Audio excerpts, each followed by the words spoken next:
In today's video, I'm going to teach you how to quit your Asana account in just 5 minutes. Whether you're switching productivity tools or simply need some digital decluttering, knowing how to properly deactivate your account is a useful skill. We'll go through each step together, ensuring you can navigate this process smoothly and efficiently.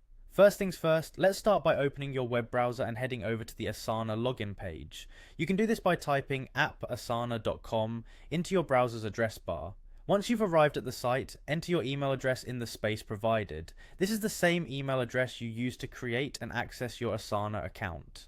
If you usually log into Asana using a third-party service such as Google or Microsoft, make sure you're ready to use those credentials.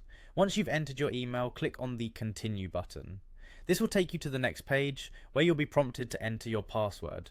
Typing your password carefully is crucial here, and if you're like me, you might find it useful to think about commonly misused letters or numbers that your fingers tend to gravitate towards. After completing your password entry, go ahead and click on the Login button. You should now be taken to your Asana homepage. With your account details in view, the next task at hand is to make your way to the profile settings. To do this, look to the top right corner of the homepage screen where you'll see a small icon that's generally a picture associated with your profile or a generic avatar. Click on it to reveal a drop-down menu. From this menu, you'll want to select Settings. Once that page loads, navigate to the Account section. This section is where you have control over your personal account settings, including your account status. Within the Account tab, you will find the option labeled Deactivate Account.